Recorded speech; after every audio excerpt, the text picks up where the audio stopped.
Hey. All right, good afternoon, kinda like the everybody, other one. and welcome to the workshop of the Board of County Commissioners for September 18th. Would you all please rise for the Pledge of Allegiance? I pledge allegiance to the flag of the United States of America and to the republic for which it stands, one nation under God, indivisible, with liberty and justice for all. All right, the first thing on our agenda, I don't see anybody here unless, Mr. Dobry, you're going to present for Hilltop House? All right, well, we'll go right beyond that. I see a couple people on Zoom, which we have our Director of the Fairgrounds, Mr. McGuire, and Mr. Garcia, who has the current lease. So we'll discuss the racetrack lease for 2024. With that, Justin, you can take it away. All right, thank you guys. Can you hear me okay? You bet. Yep. Okay. I apologize, I had to run out of town for a family emergency, but Mr. Garcia got with me here a couple weeks ago, wanting to try to renew his lease for basically 2024. He was wanting to do a racing schedule for April through August again. And then last year he wanted to kind of get in there in the winter time, and we gave him permission, but since the winter was so bad, he couldn't do any of those improvements he wanted to do. So he was wanting to try to get permission again from now basically until the start of his race season to get permission on that. So our contract that I got with Ian to kind of put out there is basically similar as last year. We just changed dates. I'll know the fair dates after tonight's fair board meeting. So those aren't put in. But other than that, everything else is in there. And the only other thing that Julian was asking me was whether or not he could just do like a deposit of $1,000 at the signing of the contract for a retainer and then just pay the rest April 1st, or if you guys would be okay with that. And then other than that, I'll let Julian kind of fill in on any more. Yeah, I think Justin capped off the changes that we made. I mean, really, I think the big question is the amount due at signing. That was the requirement last year that we made. That's how this lease currently reads. If you guys want to change that, let me know, and I can alter that language. So, Mr. Garcia, I'll let you go ahead, and then we'll have our questions ready for one or both of you. Okay, can everybody hear me? You bet. Yes, sir? Perfect. So yeah, last year we were wanting to get in there, of course, early, and unfortunately the weather just didn't allow for that. We tried and every weekend we just got rain, snow, and everything you could think of in between. So it really put us in a pinch once we started, once we started the race season. So this year I had a different thought. I was thinking, well, why don't we just try to get some stuff done in the fall when we have some decent weather and we have some time to do it. And then we know that we're probably going to have some bad weather at the end of December, January, beginning of February, but at least we would be ahead of schedule on those items that we really wanted to get to. As far as the lease payment goes, yeah, I mean, the $1,000 deposit would be fine, or if you do require the money up front, we could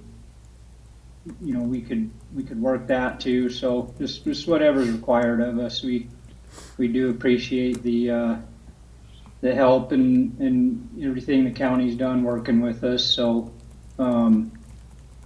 yeah, just whatever we need to do to make that contract right and satisfy the county. We can do it either way. I'm fine with either way. So. Questions, commissioners? For Justin or Mr. Garcia? I don't. I really don't. Just make things smooth. I think we should just keep everything the same as it is and just go with it again. Commissioner Copeland? So last year we had him pay the full amount up front, Yes. That's how we did it last year, yep. but that was in April. Is that, Yes. or, Well, last year, I believe, I believe the lease was signed. I don't remember the month we signed the lease. Was it January, Justin? I believe we signed it in January. Yeah, so we had it paid in January because Mr. Garcia was gonna go in and make some improvements in March and April. And so we just had him pay the full amount at the date of signing. He wasn't able to run any races until the month of April. And then, starting in April, he was able to run races, but he had the right to go in. He wasn't paying the monthly rate for those months. He wasn't running races, but he had the right to go in and make repairs and do those things. The other thing this lease requires is just that Mr. Garcia carry insurance throughout. So, even though he's not paying his monthly rate, in those off-season months, if he goes in there, that insurance covers him in case anything happens. And he does have insurance currently right now that will still cover him until, I want to say April. it's April, yeah, okay. Yep. Then we'll renew again in April. Seemed like it worked well last year, the way we did it. So all the insurance requirements are met, Justin, and we have a new certificate of insurance, a COI. Yeah, I still have his insurance basically on file, which is what he ran with this year. And that also covers him for up until April of Okay. 2024. So I actually have a couple of questions. Mr. Garcia, what kind of improvements are you planning on doing that you might be able to achieve this fall? Well, one of the ones we were trying to get to last year was that fence on the front stretch, which we did a little bit more improvements to it, but this time we're trying to get the full chain link replaced on it. And that was one item that we were really gunning after last year. We got it repaired last year, but we didn't get it replaced like we wanted to. This year we want to replace the chain link on it. The other thing is we got a little bit of track restoration to do as far as the surface goes. So we have a little bit of work there, and there is a roof over the bottom half of the concession that we're going to have to get in there and get replaced. So those are the three things right now. We're still looking at the lights, but we wouldn't do any of that or start on any of that till we submitted a plan to the county and got approval and everything like that. So, but those are the three things we're really hoping to get done here this fall. And then as the lights and things like that come together, we would just stay in contact with everybody here and move forward with it that way. Okay. The only other question I have is, Justin, and I don't know if these are your machinery out there, but when we first changed this contract, we weren't going to allow any storage out there. Are those our pieces of machinery, or are those yours, Mr. Garcia? No, that's my machinery that's there. And what we have there is our water truck, our grader, and then our big spreader truck. But the grader, I mean, we're going to be using that around the facility, so we would need that grader there because that's kind of part of the cleaning up and stuff we're going to do. Gotcha. And same with our chem sprayer. I mean, those two items are, they're equipment that we would use to help with repairs throughout the And winter. that's for the and into restoration spring of the, I guess, of the surface? Is that what you said? Correct? Yes, sir. Yep. Yeah, and that was a couple things that we were going to ask you about before we got all this signed and make sure everything was okay with that. And the only reason I bring it up, Justin, is because it turned into a mess for us to get cleaned up last time, and I don't Yeah. want that to occur again. Pretty quick, we'll have all kinds of things that are storing out there, and there's no fee for storage, and that's not right to the county. So I was just curious if you're going to use them for your restoration. I get it, understand that. So just wanted to bring that up. Yeah, no, absolutely. They would be used for the surface restoration and also the parking lot stuff we do, because we would go out there and keep that parking lot maintained. And if we ever have to hit that road from the racetrack to the fairgrounds with our grader or something like that, we have that equipment there to be able to help maintain with that. So they would absolutely be used for, those purposes. Okay, and that was the whole reason I asked about the improvements. What was your plan for the improvements? So knowing what you might or might not need there for storage. But, okay, gentlemen, any other questions? No, Appreciate you guys. We can't make any decisions today, Julian. We can just ask all of the questions. This will have to be decided tomorrow in our actual meeting. Today is just a workshop, so we can just ask questions today. No decisions are made. Okay, yep, I understand. Yep, then just the only other thing is Fair Board, they're supposed to vote on their dates tonight for the fair, so we put that as a blackout for them. And then we'll add that to the contract after I get those back. Okay, great. Okay, seeing no other questions, I guess we're done with you two gentlemen. Thank you, I appreciate it. Thank you.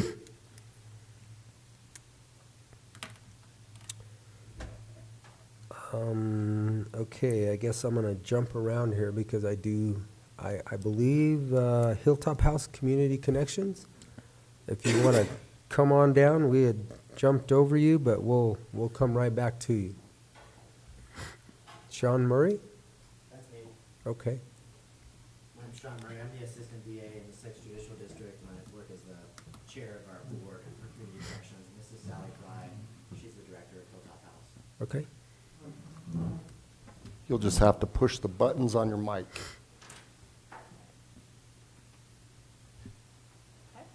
All right. As Sean mentioned, I am Sally Fry. I'm the executive director at Hilltop House, and I have come to be the director since 2019, and have seen a lot of kind of evolution, making it through a pandemic and trying to evolve and adapt to the various changes in even the workforce, as well as just with our organization and with our own agency.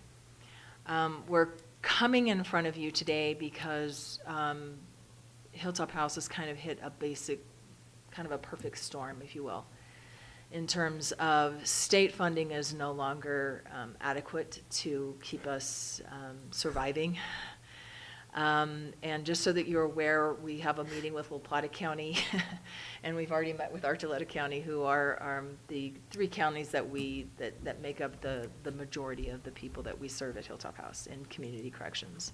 And let me back up, first of all, and just ask, how much of kind of community corrections do you know or understand, or what questions would you have in terms of who we serve from your community? So I'm the newest guy here. These guys might have already Okay. had dealt with you in the past, so Okay. I'll ask the question is, Okay. one, I've really not heard Okay, of, what, what is it? from this community, what do you serve? Absolutely. How many, and what's the Sure. the Sure. benefit? So, Sure. just like you all, we also from the state get a bunch of unfunded mandates that we have to figure out how we're gonna work through. Exactly. And how do we do it? You So, bet. You bet. give me a quick synopsis of that. I sure can. and- I sure can. So community corrections in general, there are community correction centers across the state. Hilltop House, or Southwest Colorado Community Correction Center, is the one that serves basically Southwest Colorado. The next closest one is in Montrose or Alamosa.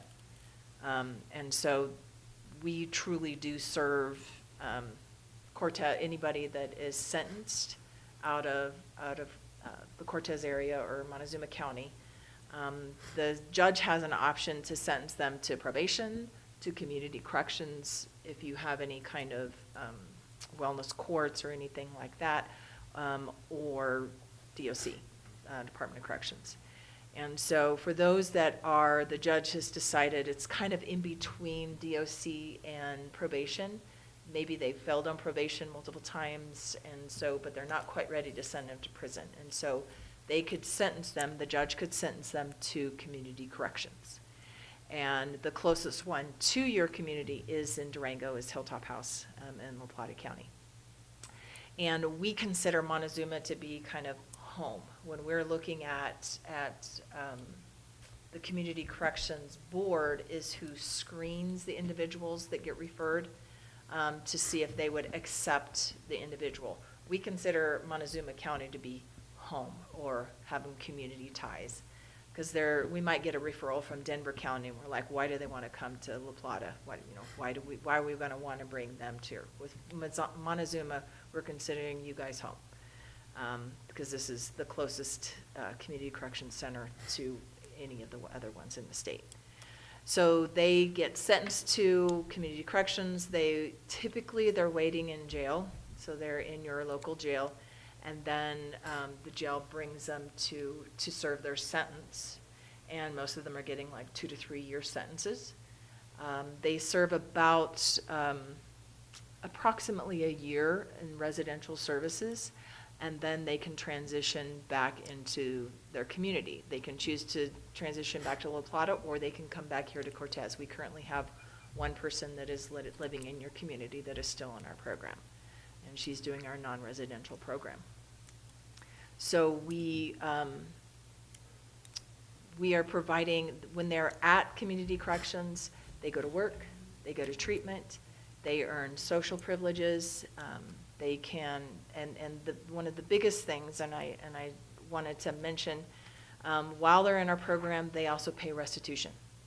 So it's right now we are taking 30%, unless they're paying child support, but we take 30% of their gross income, and that comes right back to Montezuma County.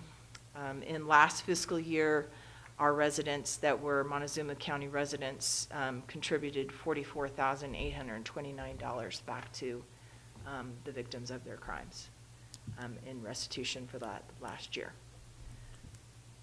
Did you have a question?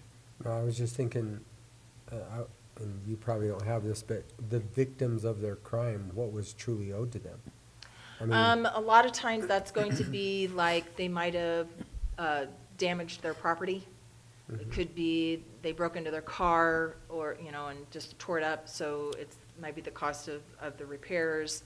Could be they broke into their house or broke into their shed or whatever, so it's the cost of those. Could be medical bills if it was a fight.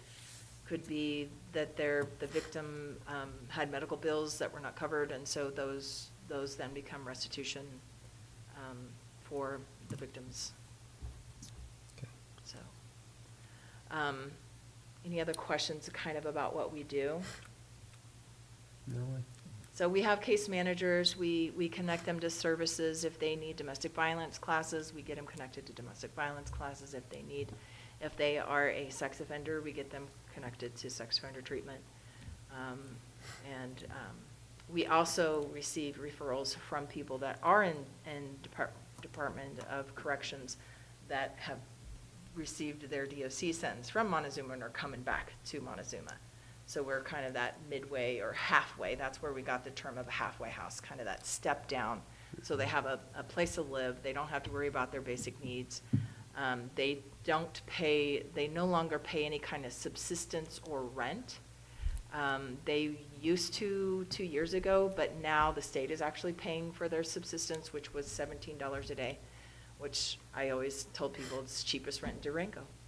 And now there's no rent, so the state is actually covering that. But the biggest problem we were able to maintain pre-pandemic. But what happened during the pandemic as what's impacting everybody is the state has not maintained and kept up with the cost of inflation, with the cost of what it takes to actually have somebody paying kind of the living wage or whatever that wage was. I could pay my frontline staff $15 an hour, and that was a great wage. McDonald's is paying $17 right now. And I've been able to get it up to $15.75, but I've got to be able to pay my staff the market prices of And, you know, that's $2 and $3 more an hour than what I can pay right now, given the state funding. And so we have gone to La Plata already. We have made an ask of $150,000 to help us get back up to market. And I anticipate they are gonna ask, well, what about the other counties that you serve? Just to see, and I don't know if we're gonna get that money and when, or if, and if it's gonna be ongoing or not. We're a nonprofit.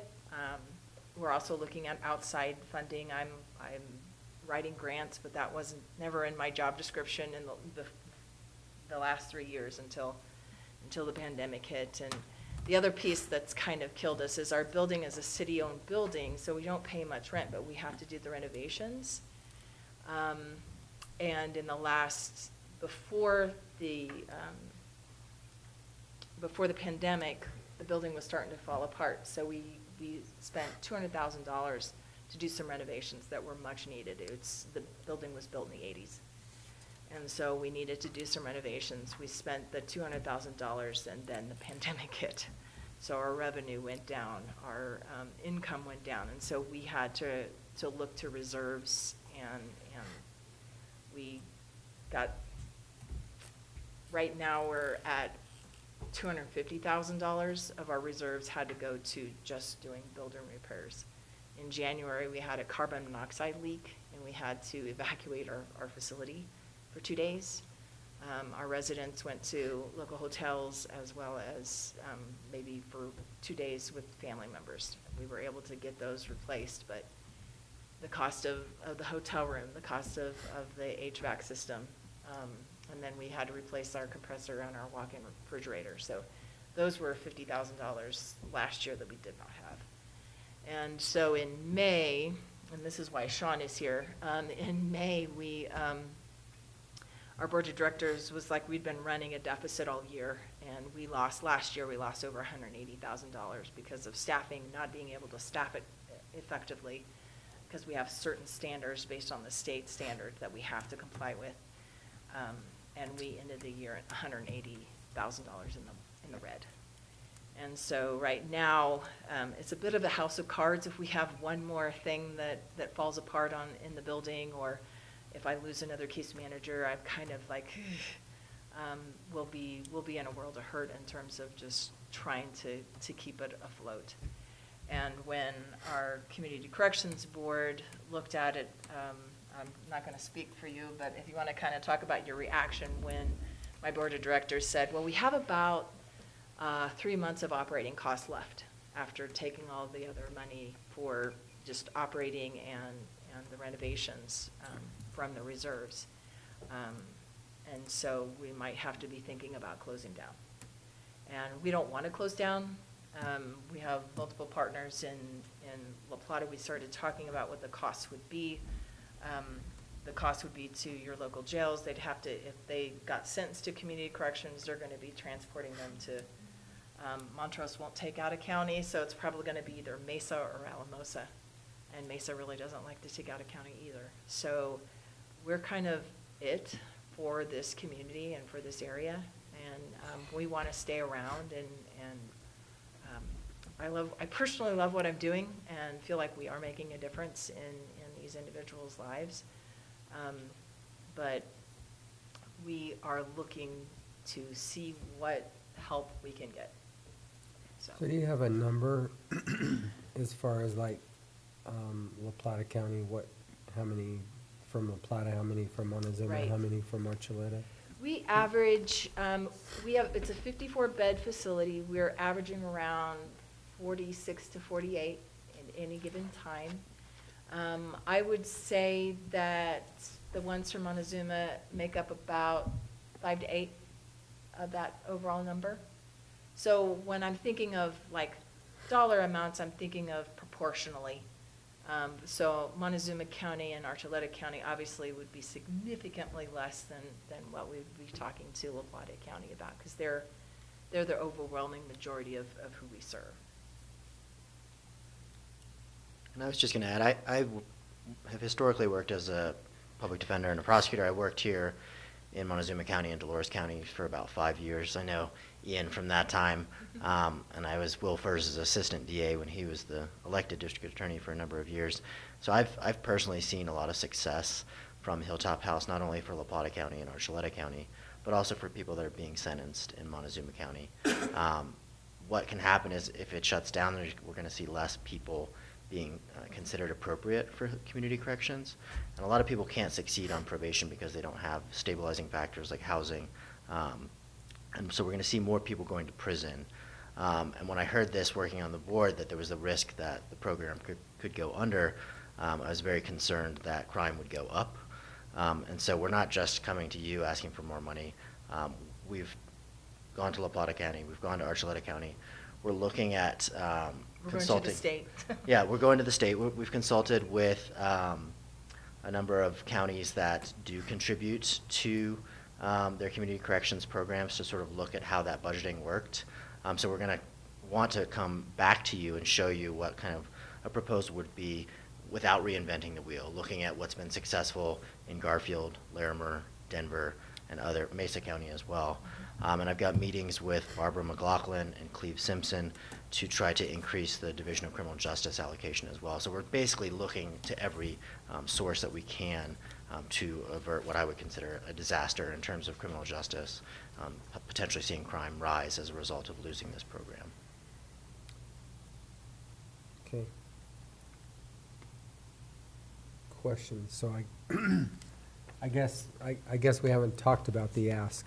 150,000 from La Plata County, but that's why I asked the And numbers. I don't have a figure. It's probably be in the neighborhood of 25, 30,000, if that. I mean, I'm just trying to figure out what my options are. You know, if we're looking proportionally, that would be, if we're talking 5 to 8, there are more like 40 of them. You know, the La Plata is about 35, 40 of our 54 bed. And then we have Montezuma, Archuleta, and then DOC. So we also do have some people that were DOC that are coming back to this community, that it definitely is a help when those individuals from prison are coming back through community corrections, because when the majority of our people, when they complete our program, they're coming out to the community with thousands of dollars in savings. Because they don't have rent. The only thing they're paying for is treatment, and then any of their personal needs, or maybe outside bills that they might have, a storage unit before they went to prison, or helping their family out with rent, or whatever that looks So like. what is your annual budget? 1.4 million right now, but we need it to be, that's what it is today. For this year, 2023? Yeah. A little over, but. And we're looking at other revenue sources, but like everybody else, we're having trouble recruiting people. But we're having trouble recruiting people because I'm paying less than McDonald's is part of the reason. Mhm. And so the quality of who I'm getting, you know, I really need to have case managers that have some level of experience. My newest case manager, he's still in college. He's 24. If I could pay him significantly more, pay the position more, I could have a higher caliber of case manager, and hopefully they would stay. Because that's really key to what we do, is having a case manager that can build the rapport with that client and really see them through their plan, because they may be there for close to a year. Bless you. Allergy season. Yeah. It is. All right, questions, gentlemen? I don't. And we can circle back after we've had our meeting with, Commissioner Plata. Salpa set up a meeting with La Plata on Friday, and sort of let you know how that Okay. goes, and sort of say, here's what we're thinking proportionality-wise. And I would really encourage you with Ms. McLaughlin and Senator Simpson to, Yeah. I mean, if the I'm- state wants these programs to work, they're gonna have to fund them. Sure. Yeah. And I'm that's, yeah. I mean, we deal with that all the time know here you do. also. And it's frustrating, to say the least, because we have we know exactly what your struggles are. We have them too. Yeah, absolutely. Okay. All right. All right. Thank you for your Thank time. you for your Folks time. very much. Nice to see you. Appreciate it.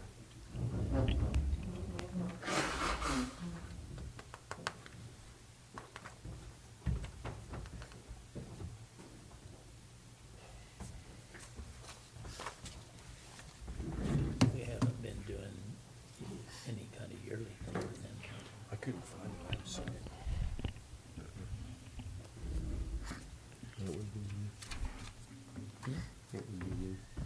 We'd like to thank you folks for coming. We'll see you next year. Okay. Okay, next, I'll just stay right here, but I'll discuss or cuss or whatever as we go along through this. So with this, this is the first part of our budget revisions for 2024 for the financial budget. And obviously Travis Fader and myself have been part of that committee as we went forward and went through everybody's budget for 2024. I think you guys have that packet in front of you, or it was emailed to you, so we'll just get started and hit the highlights, and then ask any questions that Yeah. you may have. With that, Travis, I'll let you start. Okay, so expenditures versus revenues, we was going to be dipping into the reserves approximately $2.2 million this year. And obviously, that's not sustainable, so commissioners asked us to take a look and reduce that. And so we got it down just below 1.1 million. Phaedra could probably give you the exact figures. I think it's like 986,000 is what we're expecting to We're pull still out. waiting on a few things. Correct. Right. So we reached out to individual departments to get some input, and some of the input we was able to take into account.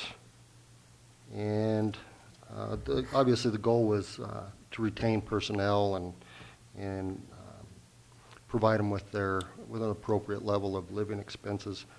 And I think the biggest aspect, every department was able to reduce some funding from, whether it be commissioners, administration, everybody took a little hit depending upon the size of their budget.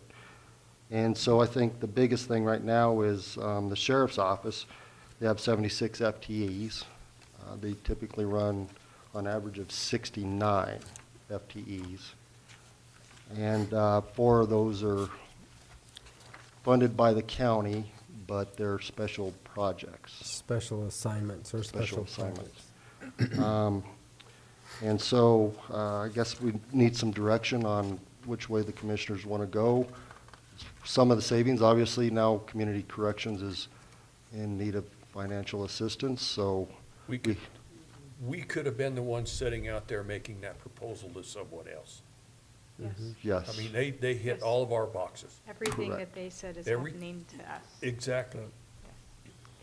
Expenses are high, retention is So hard. part of our conversation through this entire budget process was to cut the stuff, get rid of the spending that's just stuff that we really don't need. Everything goes back to needs, not wants, and that's why, like Travis said, everybody was pretty good in, giving up what they could for us. Right. One of the biggest ones is because of the contracts that the sheriff's department holds, obviously with the town of Dolores, which we still don't have any contracts back.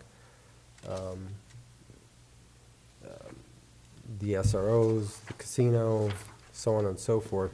There's a lot of things that we are funding that really are just special projects. So we were looking at it as a reduction of FTEs from the 76 that are current. They haven't been filled for at least the last 3 to 4 years. They've never been full. And it's, I mean, really, the reality of this time is, I was here at 2019 when he asked for the 6 FTEs, and we thought they were going on the street, and they're going to special assignments. So it's kind of a matter of, and they've never been full. They've never been filled. So kind of it can make some pretty big cuts for what we're looking at.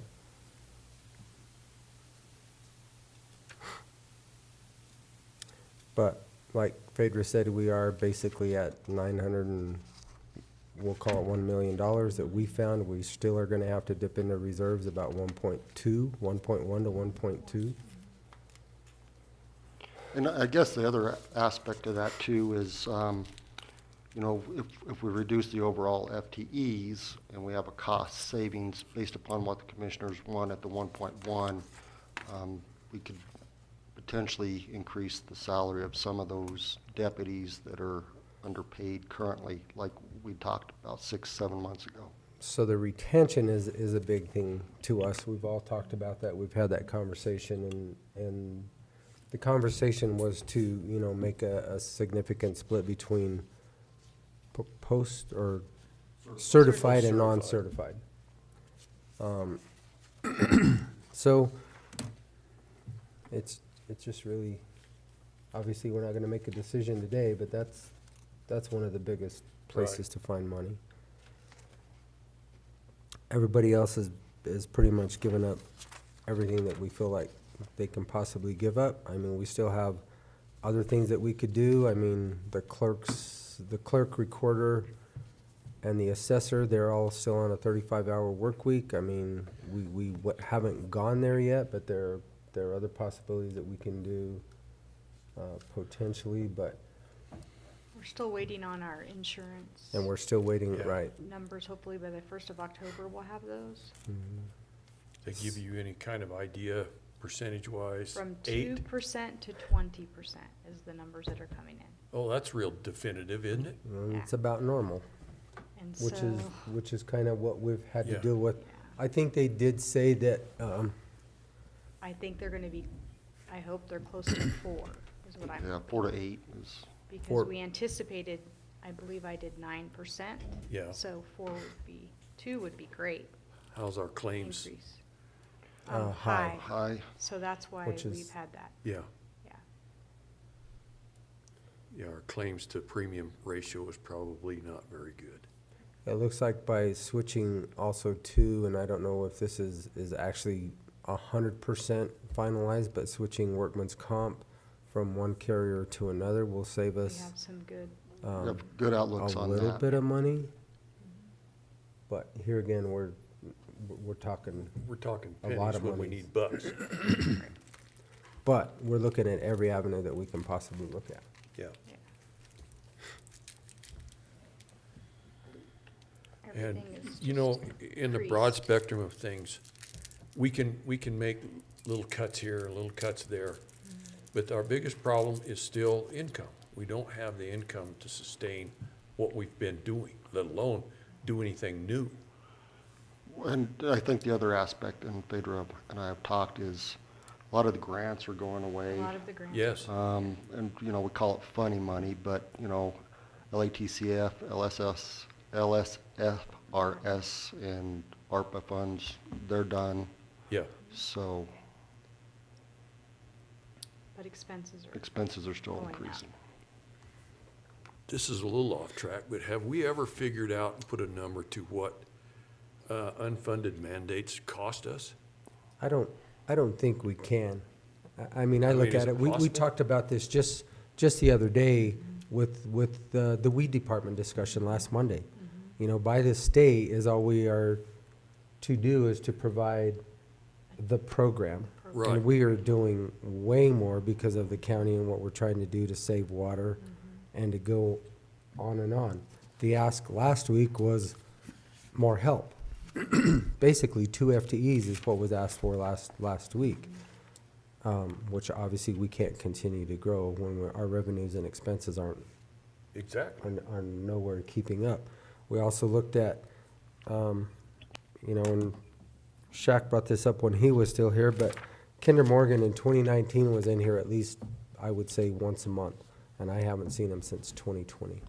So as their revenue, and I know nobody wants to hear this, but it is a reality, as it starts to decline, even with just power consumption, it means it's on a decline. So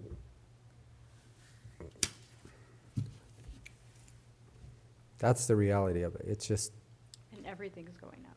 Fuel, everything has gone up. Utilities, to keep employees. medical insurance, liability insurance has went up tremendously. Yes. And we We are changed, looking at the janitorial contracts, instead of doing a 5-day janitorial, 2 to 3 day, depending upon the building. And so we're diligent with looking for savings everywhere. everywhere.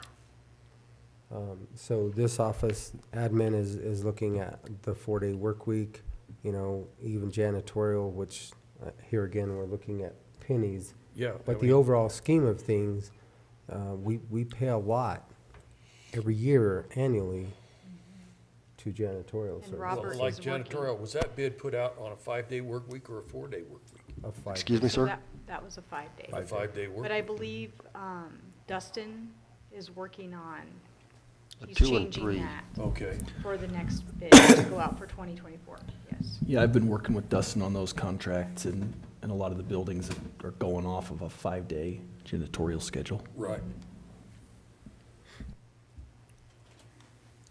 So unless you guys have a lot of great recommendations of where we can go find more money? There's only one place we can go to find more money, and that's the taxpayer. Well, They're not and, too happy with what's going on right now. and we, you know, obviously that, we've kicked that around. We're still basically looking at that Right. as a public safety sales tax.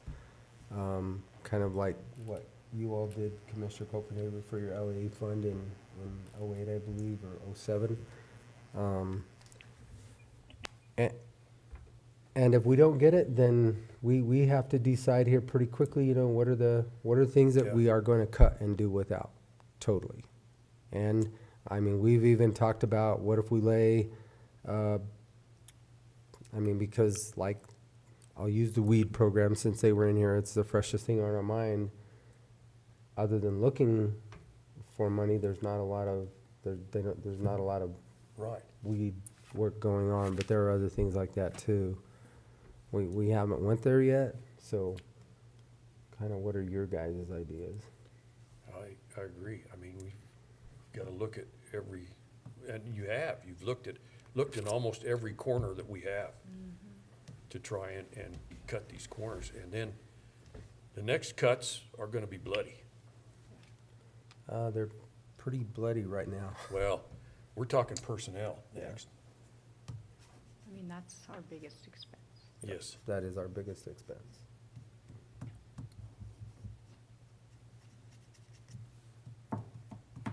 And at $1.2 million a year, we're taking out a reserve. Like you said, we can't sustain that. No, and not have a reserve Right, a for good the reserve. future. Yeah, because our reserves right now, based upon the recommendation, about 300 days roughly, 11 months is what we've got in reserves if something catastrophic would happen. Right.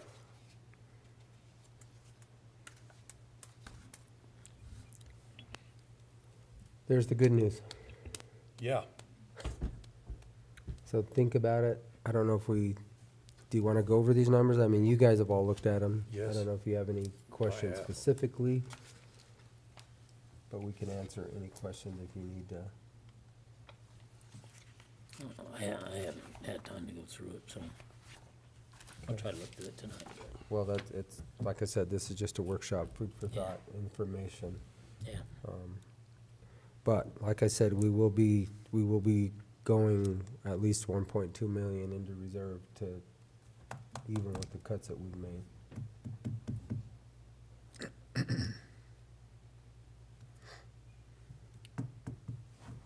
Okay, anything else? Nope. All right.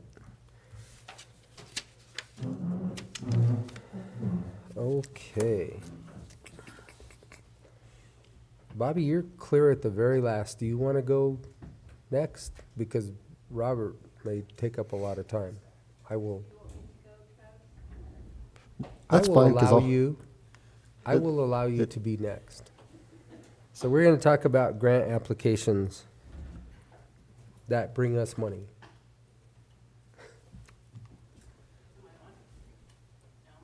No.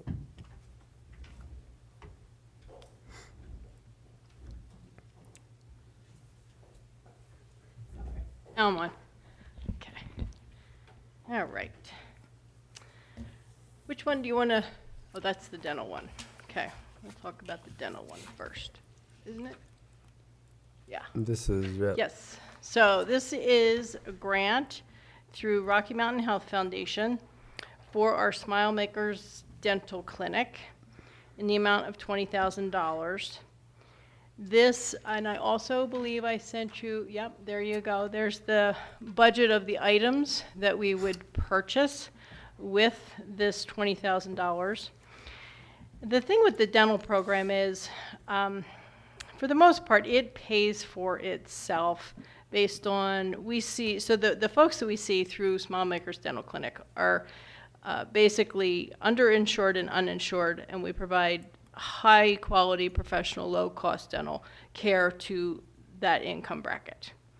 So we bill Medicaid, CHP plus, we do take some Medicare supplements. We have some people who pay, personal cash for the care because they choose to come to us. But the majority of our people are Medicaid clients, or Colorado Health First, which is their new name. So, but the reason we need this $20,000 is if we have a major catastrophe of, for instance, Sarah was telling me like a vacuum, that's $15,000 for a new vacuum if the vacuum goes, and we can't provide the care if we don't have that. So she built this budget around the $20,000 ask to purchase these items. However, if some major something broke, that's where the $20,000 would go to support a major break. Because we don't have that in our budget because we pretty much cover our costs without that. We don't have a cushion. So this $20,000 gives us that little cushion to pay for that. And if nothing broke, these are the items that we would spend the money on. It does not pay for staff or anything, it's equipment. So that is what this is. We have been funded by Rocky Mountain Health Foundation before. They've been very generous with us, with our dental clinic. They have funded us in years past. And we have the option to apply for 2 more years after this year, and each year it would be $20,000. So this is just the ask for this coming year, but we do have the option for 2 additional years. 2 more. Yeah. So that's what this grant submission is for. Do you have any questions about that? Don't ask me about what a lot of this equipment is because I can't give you all the details on exactly how they use the items. That would be a Sarah question, and she's working on people's mouths right now, so she couldn't be here. So, any questions on the dental, Rocky Mountain Health Foundation? Okay. Nope. And then the second one here is through the Lore Foundation. This is a grant that Mallory, who is our NFP supervisor, our Nurse Family Partnership supervisor, she would like to start a mom support group for the NFP program. It's going to start out for NFP clients, but as it grows, we would certainly open it up to other families who would like to participate. It's going to her vision is about 10 to 12 moms once a month for a year, and it will focus on self-care, mental health. There'll be topics covered that if the group has a specific need that they would like to have someone, an expert, subject matter expert, come and talk, that's what all this money would be built toward, to help pay for those subject matter experts to come in. Also will include dinner and any materials that need to be provided, because for moms it certainly makes it a little easier to if we can gather them around food, and then they don't have to worry about serving dinner for their family. So basically that's what the vision is for this. The breakdown, she did a basic budget there, yes, for the $5,800, and you can kind of see how she has it spelled out, how she would pay for these different things. So, and that, again, that's through the Lore Foundation. So, any questions? I do. Okay. And you've been really good, your department. If it's funded this year and it's not funded next year, then the program basically goes away, which is always our concern, because just as the presentation prior, we get programs started and the funding is cut, and everybody tries to hold on to it. And I get it, I understand it, but at some point in time, when do we say when? So would this be a program, if you are awarded this, that it is cut immediately because there is no funding for it? Yes. I asked that question of Mallory when she talked to me about applying for this, was, the sustainability of it. You gather a group of moms, they're invested, and suddenly we don't have the money after a year. So she had spoken to the Lohr Foundation about that, the sustainability piece, and we were told that we could reapply, that they feel that this would be a worthwhile cause and they would consider refunding it. So we'd have to reapply. There is no guarantee, Our hope also with this group is that we can get kind of maybe 1 or 2 participants, super involved, super dedicated, that could carry the work on. That wouldn't require us to even, we're trying to launch something to develop a support network for parents. Doesn't necessarily mean that we would continue to do it. And Mallory is not doing this on NFP time. She is doing it on her own time. So this is something that she feels is important for the population, because there are plenty of programs available, like parenting programs and things to support families in need through the Pinion Project. A lot of the programs have specific criteria for that. There wouldn't be a criteria to be part of it. It's if you want to be part of this and you feel the need for support. Because we do have a lot of isolation. A lot of families are, and unfortunately as a fallout of COVID, the lack of connectedness in our community is real. And so if we can get people connected to each other that are kind of in the same category, it can be very helpful for them. So we're launching it. If you guys approve this, we want to give it a go. We might not have anybody come. I have no idea. Hopefully that won't be the case. So. Questions? No, No? No, Okay. I don't have Okay. anything. Thank you. Right. This is my first time coming with grant opportunities, so decision made tomorrow, and I don't need to be here for that, right? No, Okay, you do not. okay, thank you. If we didn't ask the question today, you get a free pass. Okay. And Travis, you know where to find me. Yes, ma'am. Okay. Okay, thank you, Bobby. All right, with that, next we'll talk to Mr. Dobry. You have the rest of our afternoon. We're going to talk about, I guess, paths to Mesa Verde first, and then we'll just continue on down the line. All right, yeah, that's on, okay. So the first grant application we have is for Colorado Parks and Wildlife non-motorized trails. We know that as part of Paths to Mesa Verde, with the increased cost of building anything, we definitely have some budget shortfalls. This grant, the maximum amount to request is $250,000, which we will be requesting. I put as the matching funds $50,000 there. That's what is required as their match.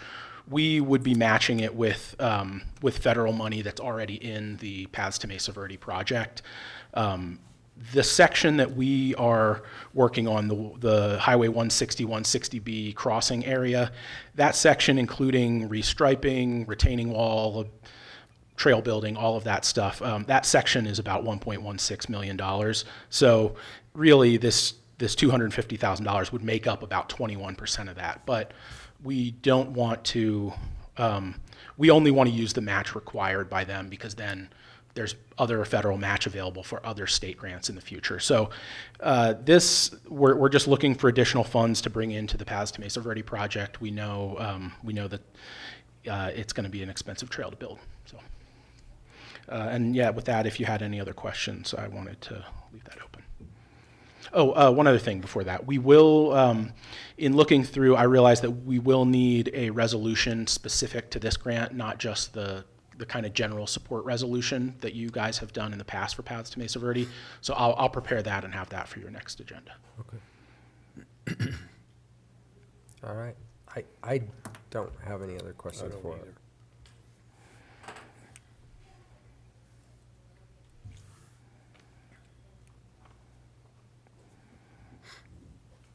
So the next grant is from Kelly Hargraves and Social Services. It is a security upgrade grant funded by Colorado Healthcare Policy and Financing. The grant amount total requested is $52,449.12. There are no match requirements for this grant, so there wouldn't be any additional funding. As you can see on, there you go, on the second page of that, it's for camera equipment, bulletproof glass, and labor to install, just to make sure to upgrade our safety to provide the safest working environment for our employees.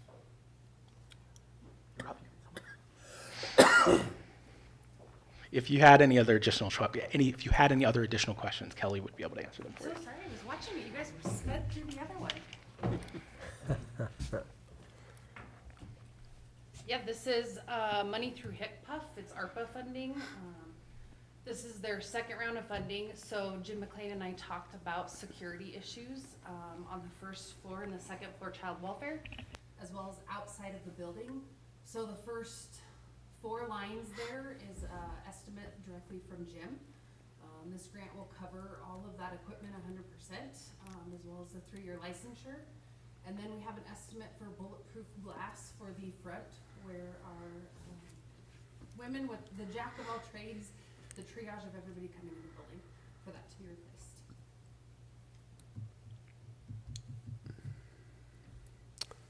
So I'm gonna ask the same question I asked Bobby, if you were listening. Yeah. So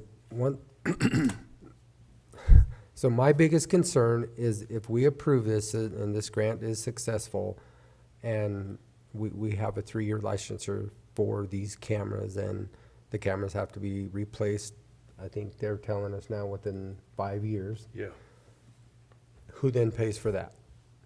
Because once we get used to something and we upgrade, it's like we can never go backwards. So my concern is in 3 years, we have no funding to do this. They all need upgraded or updated.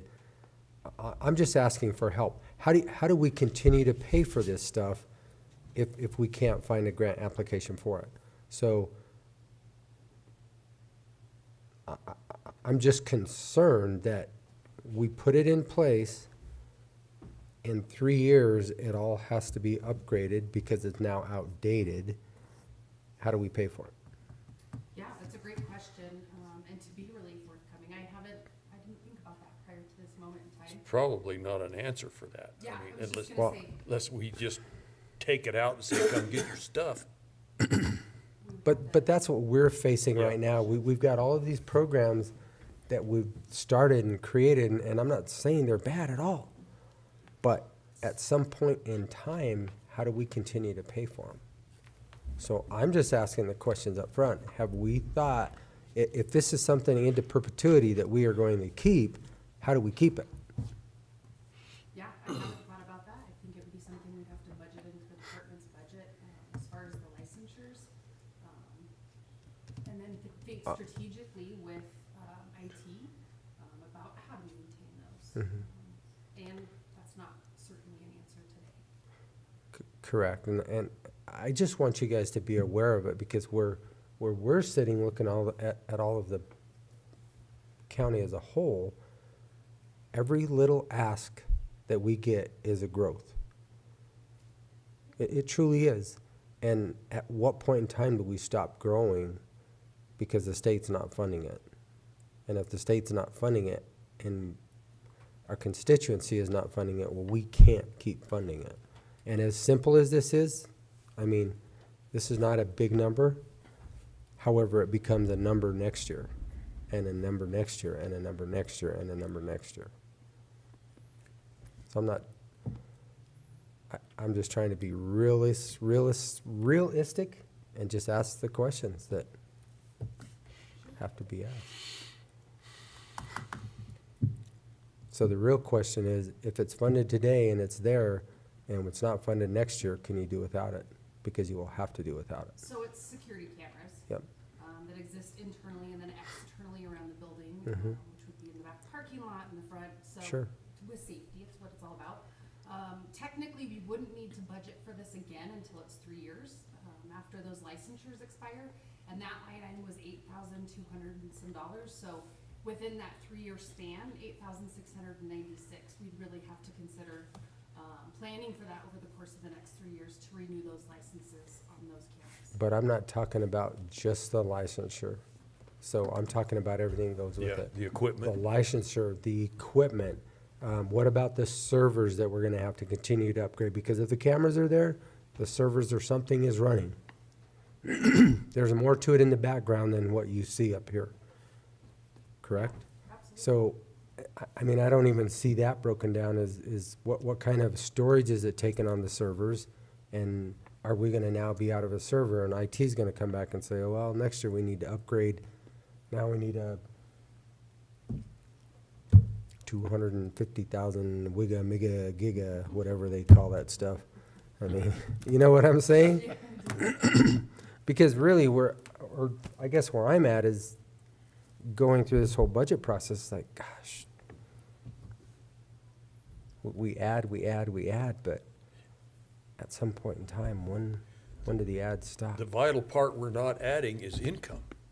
The one other piece that I do think to kind of talk to that is that some of those costs, I do believe we would be able to capture through the state cost allocation program, make sure that we're charging appropriately for all of our IT services and those kind of upgrades. And I think that's all stuff that we need to look at in the future to make sure that we are doing that as efficiently and making sure we're recouping as much on all of those kind of processes as possible. So I think we just need to continue to look at that stuff and make sure that we're getting the maximum amount of money from the state for the programs that they require the county to supply. So, to be fair, I have to ask you the same question I asked her. Are you Yeah. willing to do without it if it's not funded? Yeah, of course. Okay. That's all I have to do is ask. All right. So, the bulletproof glass, I mean, is that really, is that a necessity? I mean, have we had threats down there of people being shot? I mean, what are we, Well, I think, no, it's not required. It is a security upgrade for just in case. You never do know. What I can tell you historically is the department has had threats of bombs. We have had people become physically violent with staff, yelling, kind of feeling frustrated. Outside of the department, when we've met with families, there have been times where there have been like generality threats made. When we think about child support services, sometimes our non-custodial parents are pretty upset. And so the bulletproof glass really is the last key feature for that front area, just in case, because they're triaging, they're the entrance to everything. All the rest is, you have to get in the security card, so it's secured. We did talk, we had a security subcommittee meeting 2 weeks ago, I think, and we did talk about the sheer glass that you can put over top of what we have there, which was more around the $9,000 range. well, the other thing that I'm thinking about are the two doors that are in the hallway that allows you to go into the entire building, which are much bigger than what's there at the front door right now, because if somebody's really mad, they're gonna look at both areas and they're gonna get to you however they want to. I guess that's what I'm saying is, that doesn't look like enough money to do all of that in bulletproof glass. Yeah, and there's no limit on this ARPA funding, and I'll throw that out, like, there's no minimum or maximum that you can apply for. It's rolling. I think the state's intention is, hey, we have this, what security upgrades do departments need in their economic security areas? So I was thinking that earlier today, actually, because we only got the one estimate when we called the other business. They never showed up to give us an estimate, so, but I was thinking about those double glass as well. The other two, this door to the stairs upstairs is metal, and the other to child welfare is metal, so it would be that front and that side, but it certainly was a thought, but we did not have a measure. As far as threats, I mean, we've had people throwing bicycles at the windows trying to break through and just out of anger, so. Yeah. There's a lot of expressed anger down there at times. It can get pretty rowdy in that front No, I get it. I understand that. I'm just, well, we could have a philosophical conversation later on about all the issues we're dealing with, but probably this is not the time. Really great question. I thought about those first. Okay. Anything else? Nope. Okay. All right. Thank you, Kelly. Do we get to test it after you put it in? No, not at that price. Well, you gotta try. How about rocks? Can we You know, throw I rocks? just, the whole thing is I hate, we're basically putting ourselves into a prison every day to go to work. Oh, I know. And that's, what are we, like I said, a Yeah. philosophical conversation we could have later on, but now we're gonna move on to the HCPF. That was the. Oh, that I'm was- sorry, we're going to the Tribal Pilot Assistance Program. Yes. These next two are both for Road and Bridge, specifically focused around Road G. We know that Road G needs repair, upgrade over the next period of time. So one of the things I wanted to look for was planning money to help us develop shovel-ready projects so that we can continue to find grant money for those very expensive road projects around Road G. There's opportunities around the flooding issues that are in places of Road G. There's opportunities around the connection between the county and the Ute Mountain Ute tribe around Road G.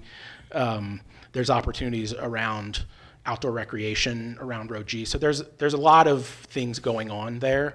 And so what we're looking for, this is kind of two parts of the same program. The first one is the Rural and Tribal Assistance Program. It's a technical assistance program, and they're allowing smaller grants as part of that.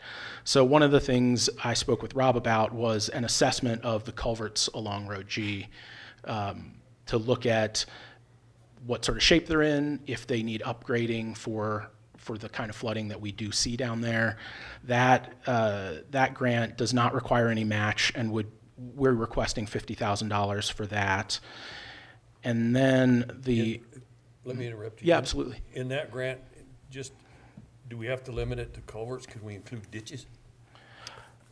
I could definitely include ditches. I mean, the way I wrote it, I said the future project would include culvert upgrades and flood mitigation. So I would say flood mitigation Yeah, qualifies as Because ditches. we have a problematic ditch down there. So I'll specifically mention ditch as well in that application, to make sure to capture that. And then that one's relatively easy. There's no match. There's no anything. It's not quite a grant. It's a request for technical assistance, and then the Federal Highway Administration would help us. They might not even give us the actual dollars, but they would help us find someone who would be able to do that, whatever the specific assessment we're looking for is, as part of that. The other one is more general, basically looking at all of Road G from the highway to the state line, and master planning, project development, and preliminary engineering for any of the projects and repairs and things that we need to do along that area, which will help get us grant ready and shovel ready to build those projects. So I spoke with Rob about it. He has the matching funds for that planning grant piece of it in Road and Bridge funding, and that would be an 80-20 federal grant, like a lot of them are. So the total project cost for that, we were looking at about $525,000, and the amount requested for that grant would be $420,000.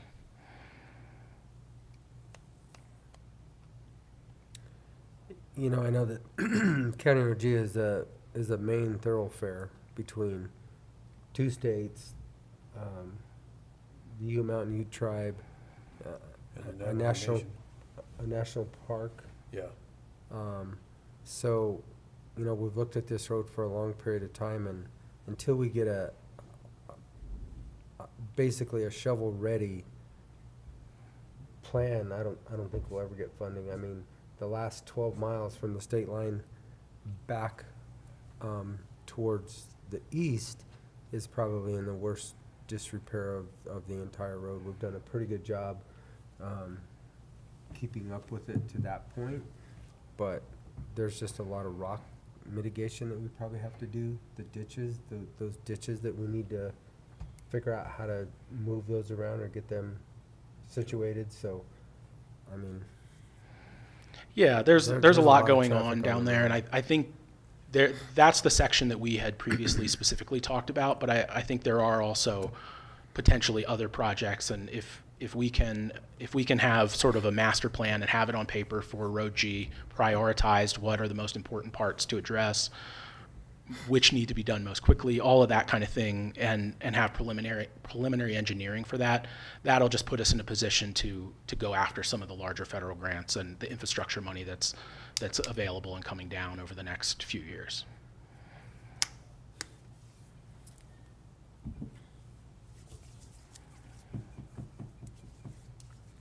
Okay. Anything else, gentlemen? No, All right. Okay, Rob, All right, thank you very much. go to work. Have a nice day. Yep, you too.